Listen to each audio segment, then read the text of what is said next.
अंश BPSC classes में आप सभी का स्वागत है। आज के इस व्लॉग में हम लोग जनजातीय जो विद्रोह हुई है उसके बारे में जानने का प्रयास करेंगे, जो आने वाले बिहार लोकसभा आयोग की मुख्य परीक्षा में महत्वपूर्ण साबित होगा, क्योंकि 66वीं बीपीएससी मुख्य परीक्षा में आपको जनजातीय विद्रोह से मुंडा और साथ साथ संथाल दोनों से क्वेश्चन पूछ चुका है। तो निश्चित है कि अगला जो क्वेश्चन आने वाला जो भी बीपीएससी पूछने वाला होगा वह जनजातीय विद्रोह से पूछेगा, ना कि किसी को अलग कर करके, अर्थात कि मुंडा या तो फिर संथाल को कह रहे हैं। हम लोग मुंडा संथाल को भी देखेंगे, लेकिन पहले हम लोग जानते हैं कि जनजातीय विद्रोह आखिर हुआ क्यों, उसका कारण क्या था। तो जनजातीय जो विद्रोह हुई इसको सर्वप्रथम हम लोग जब देखते हैं तो पाते हैं कि आदिवासियों की जो सामाजिक, आर्थिक, राजनीतिक जो व्यवस्थाएं थी वो जनजातीय मान्यताओं पर आधारित थे। अर्थात हम कह सकते हैं कि जनजातीय की जो संस्कृति थी वह जनजातीय जो व्यवस्था होता है उसी पर आधारित थे। जनजातीय क्षेत्रों में जब ब्रिटिश शासन की स्थापना हुई, इस स्थापना के कारण जो नवीन प्रशासनीय व्यवस्था विकसित हुआ उससे पारंपरिक जो जनजातीय व्यवस्था था उस पे बहुत बड़ा प्रहार हुआ। यह जनजातीय जो लोग थे उनमें असंतोष का एक प्रबल कारण भी बन करके उभरा। जनजातीय लोग जो होते हैं वो स्थानीय संसाधन जैसे कि जंगल हुआ, जल हुआ, जमीन हुआ, इसका उपयोग वो लोग करते हैं निःशुल्क। साथ ही साथ जो जंगल का आर्थिक उपयोग ये लोग जो कर रहे हैं अपनी आवश्यकता अनुसार करते हैं। परंतु जब जमींदारी व्यवस्था आती है, यहाँ जो देख रहे हैं कि जमींदारी व्यवस्था जब आई या तो जमींदारी व्यवस्था की स्थापना की गई, उसके उपरांत उन्हें संसाधनों के उपयोग करने के लिए शुल्क देना पड़ने लगा। अर्थात कि जब उपयोग करेंगे तो कर देने को कहा गया। दूसरी ओर देख रहे हैं हमको कि कर की जो दर थी वह अत्यधिक था। भू राजस्व की अधिकता के कारण जनजातीय जो लोग थे वो ऋणग्रस्तता के शिकार हो जाते हैं। जब ऋणग्रस्तता के शिकार हो जाएंगे तो ये अपनी आवश्यकताओं को पूर्ति के लिए कहां जाना स्टार्ट करने लगे? महाजन के पास। यानी कि यहाँ से महाजन की विकास होती है। यहाँ देख रहे हैं कि राजस्व की जो दर है वो अधिकता है, जिसके कारण को ऋण लेना पड़ रहा है, यानी ऋणग्रस्तता की स्थिति हो रही है। वो ऋणग्रस्तता की स्थिति को पूरा करने के लिए लोग जा रहे हैं महाजन के पास। अब हम लोग देख रहे हैं कि ये महाजन भी यहाँ आना स्टार्ट हुआ। नतीजा यह होता है कि ये जो जनजातीय लोग थे ये महाजनों के चंगुल में फंस गए। ये कारण क्यों हुआ? ये जमींदारी व्यवस्था के कारण, या तो हम कह सकते हैं ब्रिटिश का जो नई कानून व्यवस्था था उसके कारण। महाजन अब क्या करने लगे कि इनको अपने तरीके से शोषण करना प्रारंभ कर दिया। आधुनिक कानून जो कानून व्यवस्था थी, न्यायिक जो पद्धति थी, उसका सहारा लेकर करके जो ब्रिटिश शासन के द्वारा लागू किया गया था, इसका सहारा लेकर करके ये आदिवासियों को इतना शोषण करने लगे, यानी ऋण का दर को इतना बढ़ा देने कि आदिवासियों को उनके जमीन से बेदखल होना पड़ गया। अर्थात हम कह सकते हैं कि इन महाजनों ने आधुनिक कानूनी व्यवस्था और न्याय प्रणाली की जो आई है ब्रिटिश शासन के द्वारा जो लाई गई, उसका सहारा लेकर इन्होंने अनेक आदिवासियों को उनके जमीन से ही बेदखल कर दिया। अब जो जमींदारी व्यवस्था थी उसके कारण जो भू राजस्व की दर, मतलब इसको जो वसूली करने थे जनजातीय क्षेत्रों में, इसके जो कारिंदे हुआ करते थे वो इनका शोषण भी करना स्टार्ट कर दिए। इससे क्या करते थे कि जनजातीय लोगों को से जबरन बेगारी करवाया जाता था। इसी कारण में इनका शारीरिक शोषण भी किया जाता था। आदिवासी लोग बाहरी लोगों को, यानी कि जो बाहर से आकर करके, जिसमें खास करके हम लोग कह सकते हैं जो शोषण वर्ग के लोग थे, जैसे महाजन हो गया, बनिया हो गया, या तो फिर व्यापारी हो गया, इन सबों को ये लोग कहा करते थे दीपू। इनको ये लोग दीपू कहा करते थे। जनजातीय लोगों का प्रवेश बढ़ा, इस प्रवेश बढ़ा जो ये बाहरी लोगों का प्रवेश हुआ, जिसमें मतलब कि हम लोग कहे बनिया, व्यापारी, महाजन, इसी को इन्होंने नाम दिया था दीपू। तथा इन्हें अपना शोषण का पहला कारण ये लोग मानते थे। कारण इसलिए मानते थे कि एक दिक्कुल यानी कि व्यापारी या महाजन ही सर्वप्रथम इसकी शोषण करते थे। इनको ये ब्रिटिश शासन की नवीन कानून व्यवस्था की जानकारी नहीं थी, या तो नया जो ये राजस्व तंत्र जो विकसित की इसका नहीं इनको जानकारी। ये लोग ये कहते थे कि इन्हीं लोग हैं जो ही हमारी शोषण करते थे। यह बात हद तक सही भी है कि अगर नवीन कानून व्यवस्था लागू की गई थी तो सिर्फ आदिवासियों के क्षेत्र में लागू नहीं किया, और भी क्षेत्रों में थे, लेकिन इसी का सहारा लेकर के लोग उसका शोषण किया करते थे। जहां 2 पैसे का वसूली करना होता था वहां ये लोग 10 पैसे करेंगे, कारण कि ये लोग अपना ज्यादा हित देखते थे महाजन बढ़िया लोग, ना कि देखते थे आदिवासियों के।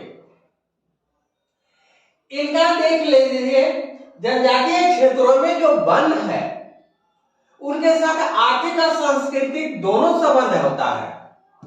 इस संबंध को एक जो औपनिवेशिक जो व्यवस्था है, अर्थात हम कह सकते हैं कि जो ये ब्रिटिश सरकार के जो आए, इसने उस औपनिवेशिक हमले को तोड़ दिया। औपनिवेशिक शासन के पूर्व ये लोग भोजन के लिए या ईंधन के लिए या पशुओं के चारा के लिए जंगलों से जो एकत्र करते थे,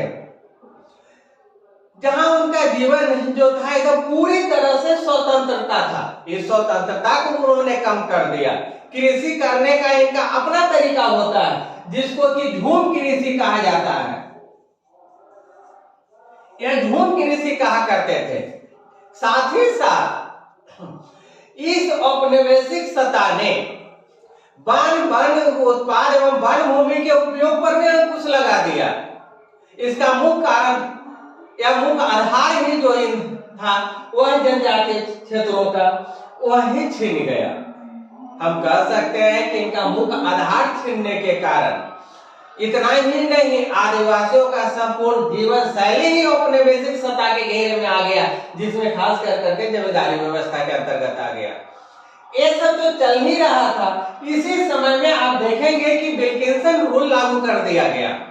विल्किंसन रूल लागू होने से जनजातीय जो लोगों थे उनके जीवन में प्रशासनिक हस्तक्षेप बढ़ गया।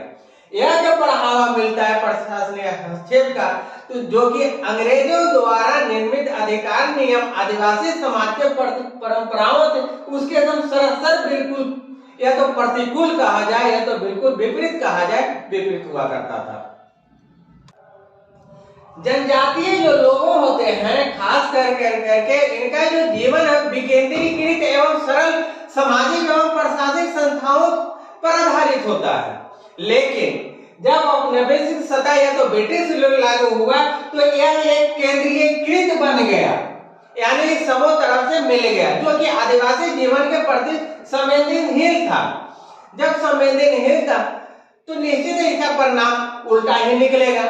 समान तौर पर जो आदिवासी है स्वयं को बाहरी जो लोग होते हैं या तो बाहरी समाज होते हैं उससे पृथक रखने का कोशिश करते हैं या तो पृथक रखते हैं। आज भी हम लोग देखते हैं वर्तमान समय में तो विशेष करके अंडमान निकोबार द्वीप समूह में जहाँ की जरवा जनजाति है, जो कभी भी बाहरी लोगों के संपर्क में आना नहीं चाहती है, उसकी गिनती भी होता है तो नारियल दे करके जब वो लोग आते हैं लेने तब उस पर गिनती कर लिया जाता है कि इतना लोग हैं। परंतु जब बाह्य तत्वों ने उनके क्षेत्र में प्रवेश किया, अर्थात की जनजाति का जो क्षेत्र था यानी आदिवासियों का जो क्षेत्र था उसमें जब प्रवेश कर गया तो इनको अपने संस्कृतियों पर खतरा प्रतीत होने लगा। इसका मुख्य कारण था कि आदिवासियों की जो परंपरा होती है या रीति रिवाज होता है, यह सब भिन्न प्रकार की होती है। दूसरी ओर इसमें एक और है कि ईसाई धर्म प्रचारकों ने भी इनकी सांस्कृतिक अस्मिता पर प्रहार कर दिया। इस तरह से देखते हैं हम लोग कि ये कारण नहीं, आदिवासी या तो जनजातीय विद्रोह के अनेक कारण हुआ करते थे। जिसके कारण इन क्षेत्रों में यानी आदिवासी क्षेत्रों में विद्रोह की भावना प्रबल हुई। विशेषकर छोटा नागपुर का क्षेत्र कहा जाए या संथाल परगना का क्षेत्र कहा जाए, जहां देखेंगे छोटा नागपुर के क्षेत्र में बिरसा मुंडा उत्पन्न हुए, वहीं देख रहे हैं कि संथाल परगना यानी भागलपुर के क्षेत्र में आपको देखने को मिल जाएगा सिंधुआ कांधों को। बाद में ताना भगत वगैरह भी आए हैं। इसकी हम विशेषता के रूप में देख रहे हैं। तो जनजातीय विद्रोह की सर्वाधिक महत्वपूर्ण विशेषता जो यह थी वो यह है कि हमेशा ये जनजातीय लोग अपने जातीय हितों को सुरक्षित करने हेतु संगठित हुए। इन्होंने अपने वर्ग के आधार पर नहीं बल्कि आदिवासी पहचान जैसे कि मुंडा, संथाल, साथ ही साथ हो, ये सब है कोल, इसकी पहचान के ऊपर ही वो लोग लड़ना स्टार्ट किए थे।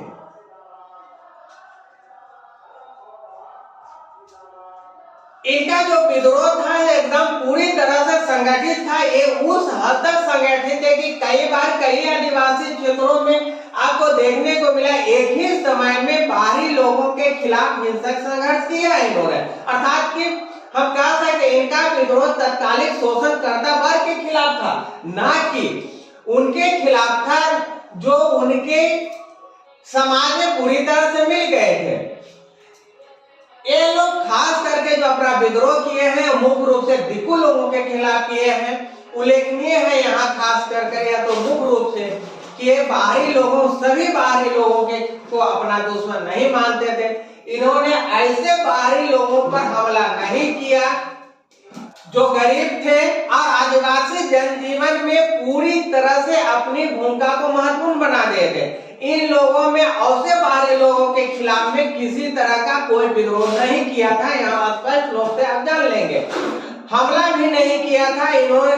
कारण था कि इन्होंने उनसे अपनी गहरी सामाजिक रिश्ता बना लिया था, जिसमें खास करके गवाले थे, लोहार थे, बढ़ई था, कुम्हार था, धोबी था, नाई था, जुलाह था। कारण है कि गवाले से उन्हें दूध मिलता तो लोहार उनके लिए हथियार बनाए थे या तो कुल्हाड़ी वगैरह बनाते। बढ़ई का काम था कि उनका किमार वगैरह बनाते। कुम्हार उनका काम था कि मतलब ये लोग उनके जनजातीय जो लोग थे उनके सामाजिक में जो भूमिका होते हैं उसमें महत्वपूर्ण रूप से अपनी भूमिका अदा किया। विद्रोह हेतु जातियों के बीच में संपूर्ण बलिदान करने का उत्साह उत्पन्न करने के लिए कुछ धार्मिक नेताओं एवं चमत्कार अंधविश्वास की महत्वपूर्ण भूमिका रही है। धार्मिक नेताओं ने आम आदमियों को या तो आम आदिवासियों को यह विश्वास दिलाया था कि जो ईश्वर है जो हमारे साथ है, जीत हमारे ही होगी। ये नेता अक्सर यह दावा करते थे तो उनके पास जादुई ताकत है जिससे वे दुश्मन की गोलियों को भी बेअसर कर सकते थे। इस विचार ने आदिवासियों के मस्तिष्क में इतना आशा और विश्वास भर दिया था या तो ऐसी लहर पैदा कर देते कि वो अपने आखिरी सांस तक भी अपने नेता के साथ लड़ाई करते रहे या तो उनके लिए लड़ने को तैयार रहे। इन्हीं नेता में से आप लोग को एक मिलेंगे बिरसा मुंडा, जिन्होंने अपने चमत्कारी गुण और अपने मतलब कहने का अर्थ है कि अपने चमत्कारी आवाजों से या तो अपने कथनों से लोगों को इतना ज्यादा कर दिया था कि उनके लोग मरने को भी तैयार रहते थे।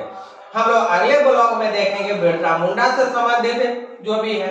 अब देखेंगे हमें कि जनजातीय क्षेत्र में जब दिक्कू लोगों के विरुद्ध अर्थात कि बाहरी लोगों के विरुद्ध जब खिलाफ लगी, निश्चित है कि जो प्रक्रिया हुई एक जमींदार और महाजन के खिलाफ, जो अंग्रेजी सत्ता के खिलाफ हम लोग मान करके चलते हैं, तो निश्चित था कि अंग्रेजी सत्ता के खिलाफ जब ये लोग विद्रोह करेंगे तो इसका कार्रवाई क्या होगा। तो इसकी जवाबी कार्रवाई हुई, एक जवाबी कार्रवाई जाते हुए जिसमें बाद में बिरसा मुंडा को या फिर सिंधु कांधो को या ताना भगत को देखेंगे कि मृत्यु की प्राप्ति होती है उनको पकड़ाने के उपरांत। हम लोग अगले ब्लॉग में देखेंगे बिरसा मुंडा से संबंधित, उसके नेक्स्ट ब्लॉग में हम लोग देखेंगे खास कर संथाल विद्रोह हम लोग को दो विद्रोह पढ़ना मुख्य रूप से है, मुंडा विद्रोह और संथाल विद्रोह, जो आने वाले ब्लॉग में मैं आप लोग को दूंगा। यहीं पे अपना ब्लॉग मैं समाप्त करता हूं। जो मेरे चैनल में नए आए हैं वो सब्सक्राइब कर लेंगे, लाइक करना, शेयर करना, कमेंट करना ना भूलेंगे। मिलते हैं अगले ब्लॉग।